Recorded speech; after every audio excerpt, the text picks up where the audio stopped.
बहुत समय पहले की बात है। एक छोटे से गांव में रानी नाम की एक छोटी लड़की रहती थी।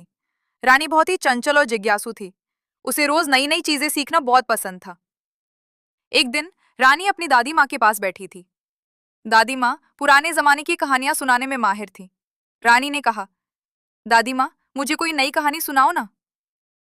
दादी माँ मुस्कुराईं और बोली, आज मैं तुम्हें एक ऐसे जादुई जंगल की कहानी सुनाऊंगी जहाँ पेड़ बातें करते हैं और जानवर गाते हैं।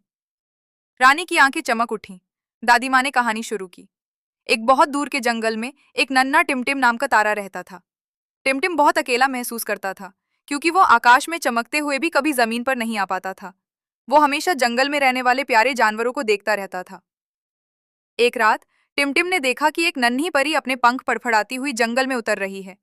परी बहुत दुखी लग रही थी। उसने एक पेड़ के नीचे बैठकर रोना शुरू कर दिया। टिमटिम को परी पर दया आ गई। वो नीचे आने की कोशिश करने लगा, लेकिन वो नहीं कर पाया। उसने अपनी पूरी शक्ति लगाकर चमकना शुरू किया। उसकी चमक से जंगल थोड़ा रोशन हो गया। परी ने ऊपर देखा। उसने टिमटिम को अपनी ओर आते हुए देखा। टिमटिम ने अपनी आवाज में कहा, प्यारी परी, तुम क्यों रो रही हो? परी ने आंसू पोंछते हुए कहा, मैं अपनी जादुई छड़ी खो गई है। उसके बिना मैं वापस अपने लोक में नहीं जा पाऊंगी। टिमटिम ने कहा, चिंता मत करो, मैं तुम्हारी मदद करूंगा। टिमटिम ने अपनी चमक को और तेज कर दिया। उसकी रोशनी से जंगल का हर कोना जगमगा उठा। देखते ही देखते एक चमकदार चीज पेड़ की जड़ों के पास चमकने लगी। ये परी की जादुई छड़ी थी।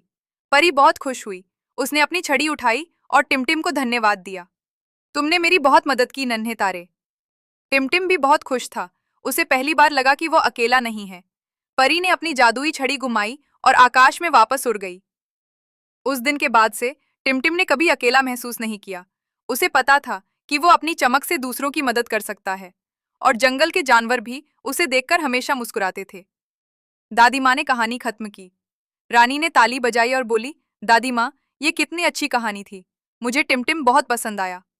दादी माँ ने रानी के गाल पर प्यार से हाथ फेरा और कहा, याद रखना रानी, हर किसी में कुछ ना कुछ खास होता है। हमें बस उसे पहचानना होता है और दूसरों की मदद करनी होती है। रानी ने सिर हिलाया और उस दिन से उसने